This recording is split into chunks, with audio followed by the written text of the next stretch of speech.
Yo, yo, yo, what's going on, family? What's going on? It's your boy, Herbman, back in the building. We're just waiting on a few people to come on in the building, man, before we get started. That's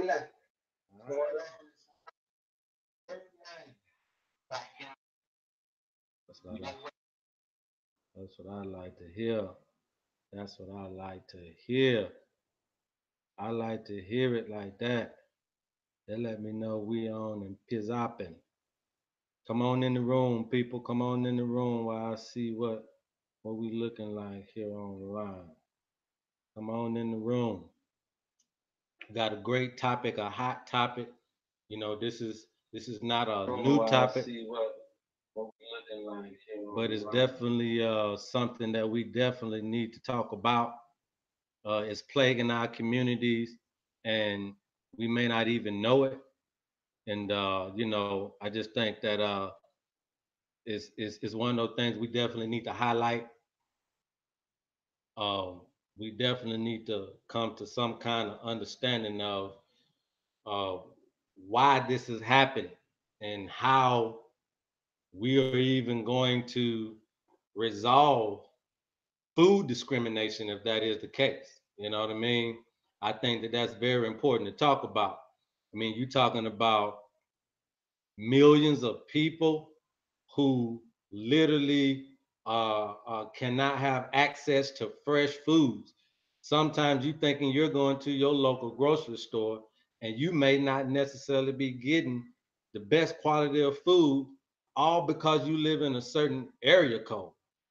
Okay, so a certain zip code, and so that's just how uh, serious this particular subject matter really is, man. So we just want to try to make sure that we get some people in the building. So go tell somebody your bar on, man, and uh and we'll get started here, man, very, very soon.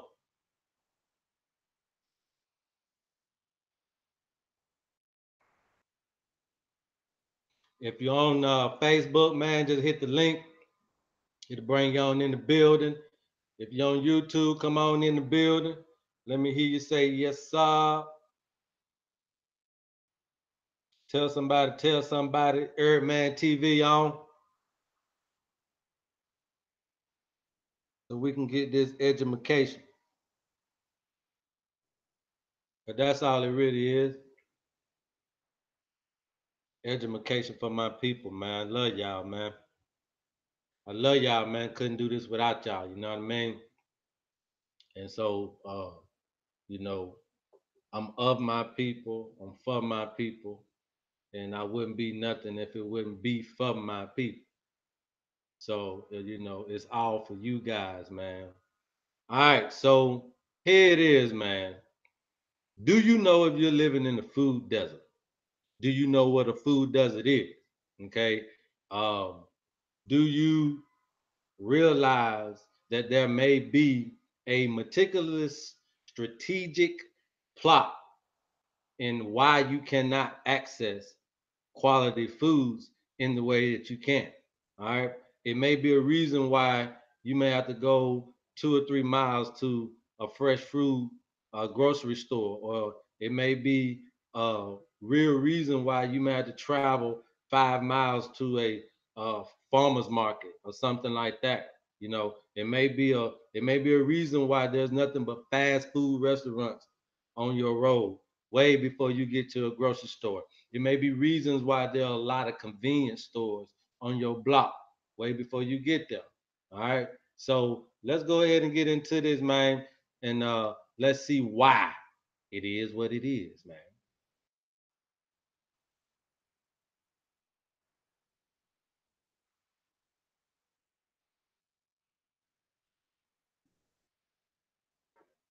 All right, man. So here it is, man. Food deserts. Is it food discrimination? And if so, what do we need to do about it? All right, now for my people who are out there who subscribing to me, man, I want to say appreciate it. The fam is growing, and it's all because of you guys. Continue to tell somebody, and we appreciate the love, man. And for all of you guys that have not yet subscribed, please go to Leafy Valley Essential /subscribe, or you just hit the subscribe button on my YouTube page. And also to hit that bell, man, so you can be notified for future videos. All right. So now let's get with it, man. So literally, what is a food desert? You know, that's the kind of the probably the first thing people are thinking about. And it's not, we ain't talking about food desserts, okay? We're talking about a food desert. Now, what is one thing we think about when we say a desert? Where we're thinking about a place that is pretty much um, isolated. We're thinking about a place that has no food, that really has no nutritional value of any kind. We think of a bare land, nothing with water nor vegetation. When we think about a desert, we think about something that is plain, bare, dry, uh, rigid, you know what I mean? Um, just inconducive to life itself. Now, here we got food next to it. Now, what do we think about when we think about food? Almost the direct opposite: plentiful, delicious, uh, something that is juicy, something that is nourishing, something that is, makes you feel good. It gets you full. It gets you happy. It is involved in almost every moment of your life, and so food is synonymous with life itself, which is um, growing and developing and nurturing, and all things opposite of a desert. So here we have two words that are diametrically opposed to each other that we have with each other. Okay. And this is one of those things that we definitely have to look at. And this is one of those things we definitely have to see about. Now, what the USDA say it is that it is a low income community with no access to fresh foods, supermarkets, or grocery stores within a half a mile or more. So there you go, right there. Now ask yourself, are you living in a food desert? Are you living in a food desert? And if so, then you know that there are systems that already are aware. Listen to what I'm saying. That are already aware of this situation. They've already got a definition for your situation. And when they already got a definition for your situation, that means it ain't the first time they done heard about it before. This is nothing new. So then if it's nothing new, why is the continual growth of this happening across the United States of America? It don't make no sense. It don't make no sense, man. And now you're talking about low income communities. In Georgia, there's over 2 million people are living in what is considered food deserts. Places like Rockdale County and McDonough, and uh, places down in the East Point and west side of Georgia, Norcross and Dunwoody. If you're from Georgia, you know what I'm talking about. Go look it up. And there's over 500,000 children that suffer because of these food deserts. And what is happening is that in our communities, you are seeing a bunch of potholes. You're seeing a bunch of companies that used to be there. We used to have grocery stores, and we used to have Cub Foods and all these stores that went down that were in prominent black neighborhoods, right? Prominent low income communities. We used to have these things. And then when they pull out, they leave these big potholes and nobody else moves into these spaces. No other supermarkets take their places. How many neighborhoods do we have that we can literally say that there's a Whole Foods or a Sprouts sitting right dab in the middle of it? Okay? How many of them? You know, I know that there's some that's trying their best to get to it, but it's sure taking them a while. You see what I'm saying? So here is the reason why we need to understand what is going on in our community. This is very, very important. We need to share this information with one another. You're being duped because soon as the grocery stores moved out, guess who moved in? Yours truly. All of these places moved in your neighborhood. And these are 10 of the biggest food chains in the US. And pretty much they're all because of your consumption of Subway, of McDonald's, of Starbucks. You got a Pizza Hut in your neighborhood. You got a Burger King there. You got a Dunkin' Donuts and a Wendy's. All of this is in your neighborhood. And it's probably way before you hit these, way before you get to a grocery store. Way before you get to Whole Foods, you'll pass a bunch of these. Way before you get to probably even your local grocery store, you're gonna hit these first. Okay, and that's why these are the biggest food chains, because they are situated in low income areas to be the first assets or the first things that we go to when we are hungry. Why? Because they are accessible. Most of us in low income situations are doing what? We're riding a bus, or we may need to walk a time or two to the store. And so, what's going to be closest? These places and these places, right? These are going to be your closest places. And this is where we find ourselves a lot of times shopping in these places, being in these places, eating dinner, lunch, breakfast, snacks in these places. And there's no wonder why in low income neighborhoods there are such a influx of obesity.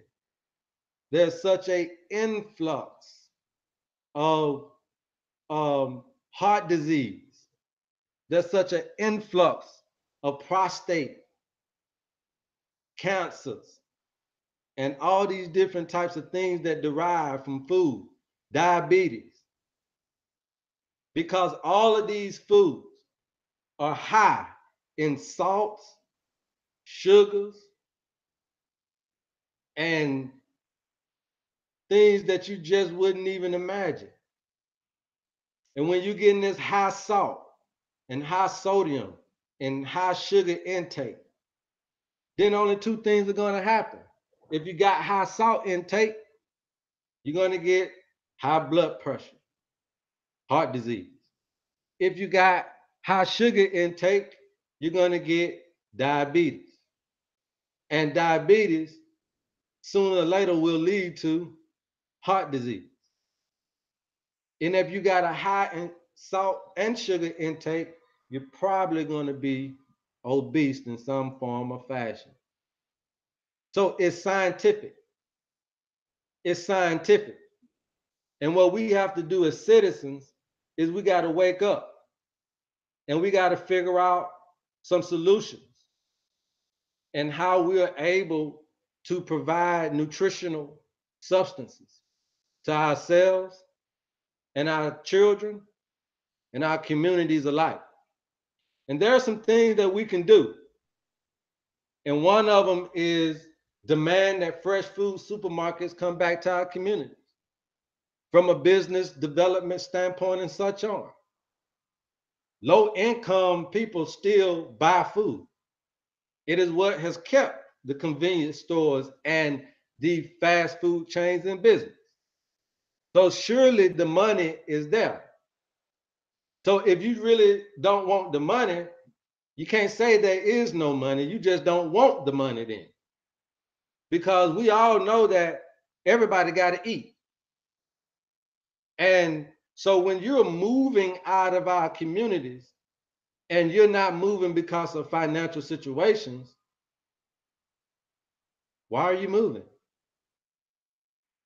Are you discriminating against the community and fresh foods? Why are you moving if it is not a financial apparatus that is keeping you from moving into these communities? So we need to advocate more for fresh food supermarkets to come back into the low income communities so that we can have more access to these things in walking distance or in a car, bus, or whatever.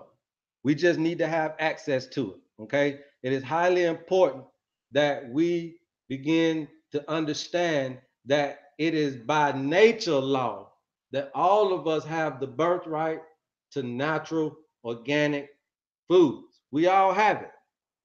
We all have it. And there is really no way to continue to operate in a monopolized food market that is going to give us unnutritional food for our own demise when we can just go out there and learn ourselves and bring us to solution number 2 and start growing your own food.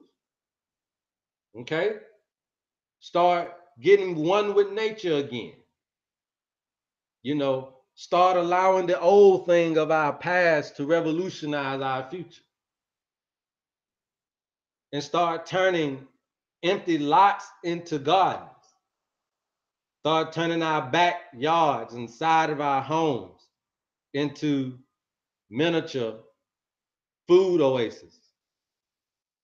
And start turning our patios and our apartments, no matter in the city or in the suburbs, into miniature urban spice racks so that we can start to understand the essence of nutrition and authenticity when it comes to our food. And we need to start having a zero tolerance when it comes to what we're feeding ourselves. We're not trying to put the fast food chains out of business, but we can start to change their menus. I don't mean to put McDonald's out of business, but McDonald's need to start making real food. Burger King and the rest of them need to start making real food and giving people healthy choices, quality assurance in our foods and in our neighborhoods. It is very much critical to our success, what we do as a people. Because I'm telling you, this is one of the only ways to combat this. What if fresh food markets don't move in? Okay, then this is one of the maximum ways that you have, in all honesty, to literally take this into your own hands. This is one of the ways to turn the tides. So we definitely want to look at what we can do in this area and how we can make it better for ourselves medicinally and nutritionally and for our children and generations to come. It's beautiful information. The third solution is we have to raise awareness, okay? And it's exactly what this video is all about. Raising awareness to the topics, okay? To the fact that nutrition is void in our foods. To the fact that you can go to your local liquor store or fast food chain or convenience store before I get to a grocery store on pretty much most low-income blocks, okay?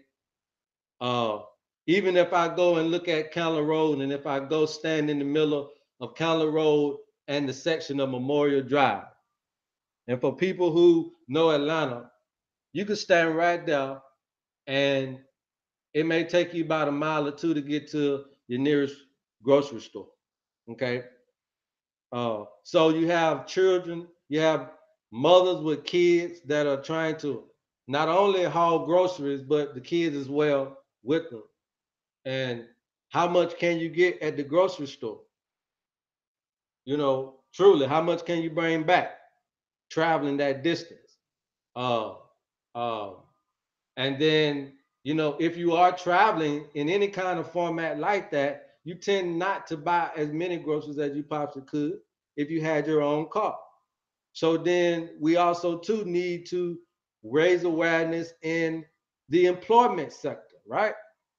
Of things and how we're able to finance our ability to get quality foods. Okay.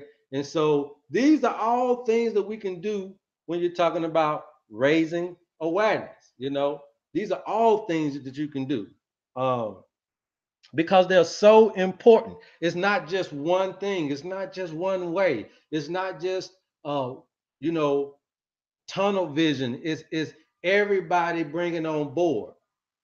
Everybody coming to some understanding that the most thing you do is eat, and the best thing you can do to stay alive is start to focus on what you're putting in your body. I mean, it's common sense. And so these are some of the things that we can do to raise awareness. Again, like we said with employment, you know, jobs, they can increase citizens' ability to, again, purchase the foods that are of better quality. They also can help with accessibility. Due to their ability to purchase better transportation, you can get to and fro. Even if you had to purchase a cab, you can fit more groceries in a cab than what you probably could do on the bus ride. Okay. But having a job, you have those options. Or if you wanted to do an Uber, you have those options, right? So employment is definitely one of the things that we need to raise awareness about in order to definitely change the tides of our nutrition and how we're going to move forward as people in these communities. What are we going to do? How are we going to do it? And lastly, jobs increase profits. So again, there is no reason why this should not be an initiative. There's no reason why this should not be a focal point for our communities, for anybody of that fact looking at bringing business into our communities. You build jobs, and jobs will increase profits because low income communities, as well as high income communities, they buy. Okay, they buy. And that's just bottom line.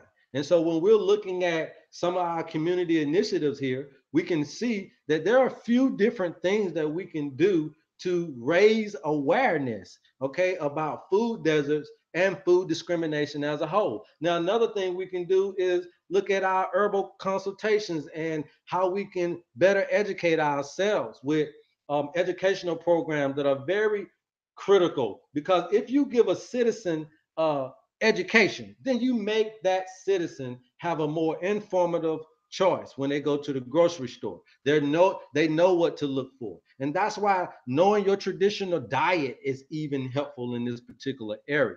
I know that a lot of us don't even probably know our traditional diet. Have you even researched your heritage diet? The Mediterraneans have a diet. Okay, the Chinese have a diet. And so there are a lot of different things that we can learn from an educational standpoint that also too can induce and continue to produce and enhance the movement of bringing supermarkets and fresh foods back into our communities, and also too demanding it from an informative standpoint.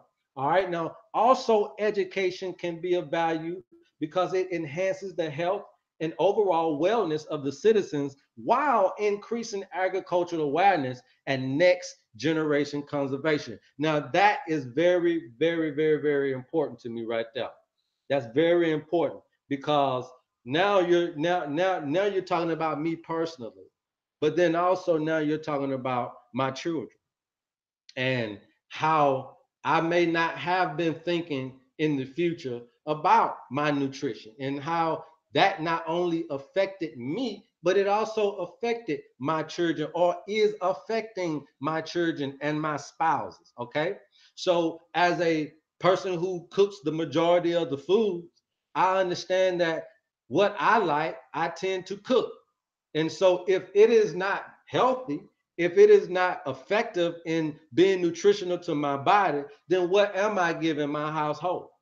And so in this education, You understand that now you know your traditional diet. You know the proper way to prepare your food and how to cook your food and how to cook your veggies. You understand now the importance of how and why you need to prepare them in the way that you do. You have heard about the herbal education that Herbman got on the online there. So you looking at that, and so now you're bringing herbs and you're growing herbs on your patio in your backyard to be of not only value to your food from a spice point, but also too from a medicinal point for your household. And guess what? You're starting to cut down on how much you go to the grocery store, but also too when you go, you're starting to also cut down on what is bad for you and your household while doing that. And your children are seeing this, and not only are they seeing it, they've been affected by it. They've been affected by it.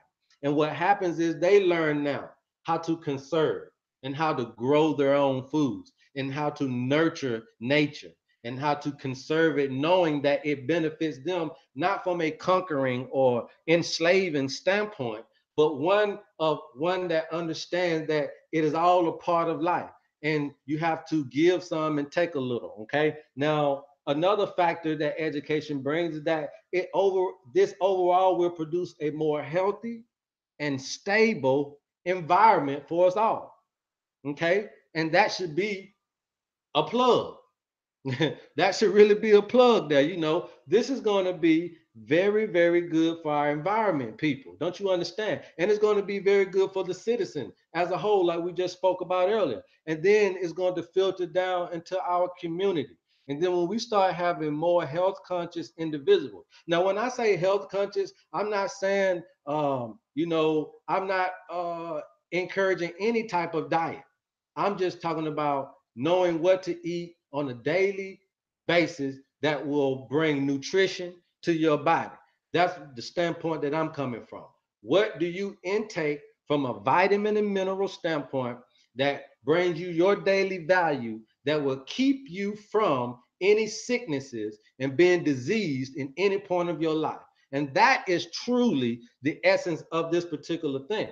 Now, when we're talking about community initiatives, we also too have the mandate business development, as we spoke earlier. We have to bring people back into our communities. We have to let Whole Foods know, hey, look, we want you here, and if you don't want to be here, then we'll create our own health food supermarkets that cater to low income areas. Okay, this is a business opportunity here. So, as well as it being an educational format, as well as it being an employment opportunity, this is also a business opportunity if you are an entrepreneur. You look at this and you say, education is of value, so teachers can flood in.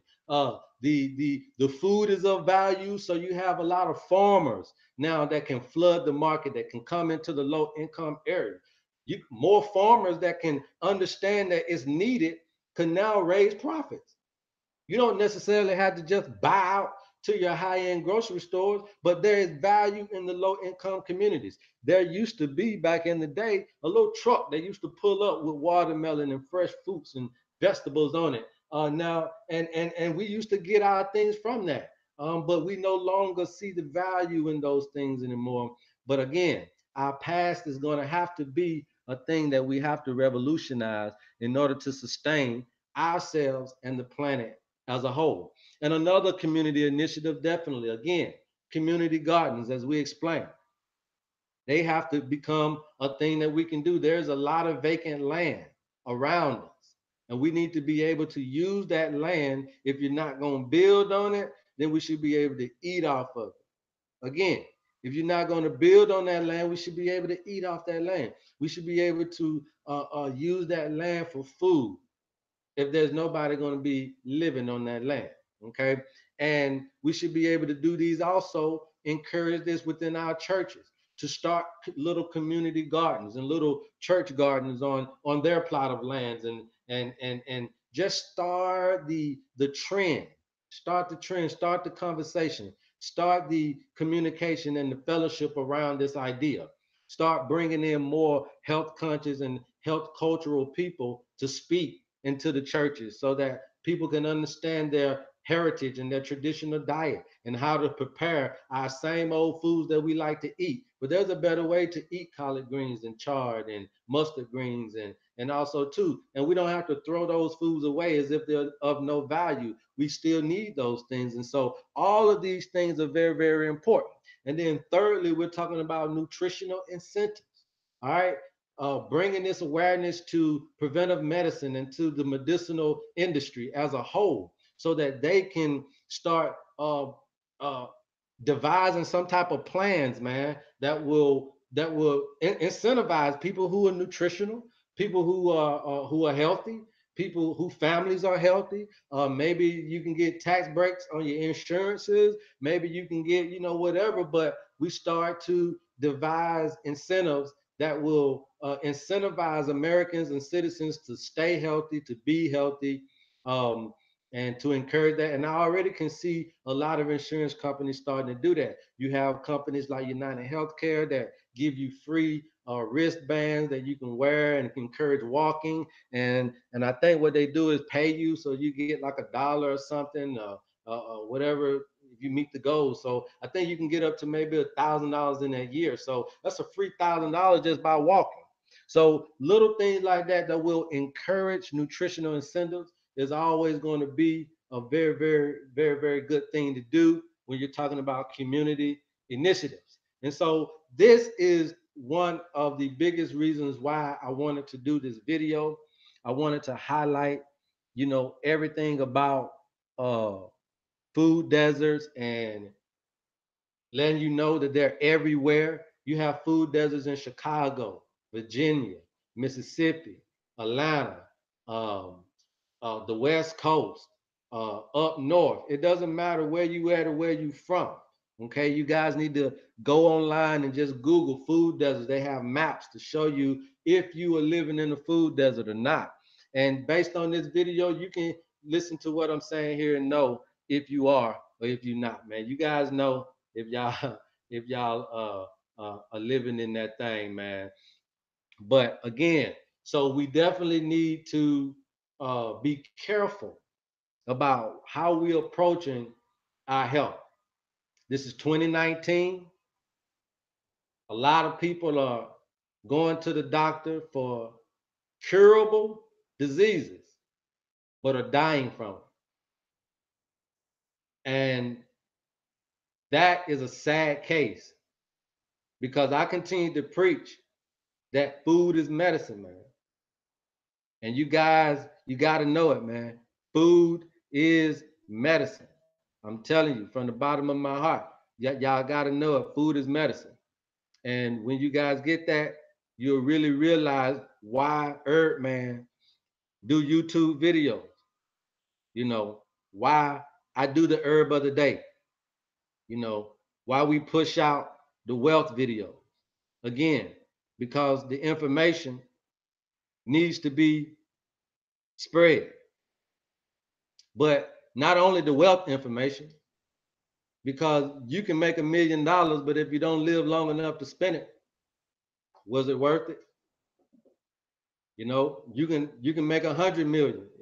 I'm pretty sure a lot of these people, Steve Jobs, man. I mean, look, he just came out with iPhone 10, right? Come on, man. Man, wish he was still here. Man, wish he was still here. So that's why health is very, very, very, very important, people. So I want to thank you guys, man. I ain't gonna hold y'all. I want to thank you for everything you're doing, all the subscriptions. I want you guys to share this information though. Know if you're living in a food desert, understand, is this food discrimination? Are we under food racism, so to speak? And if so, we can't let this go down.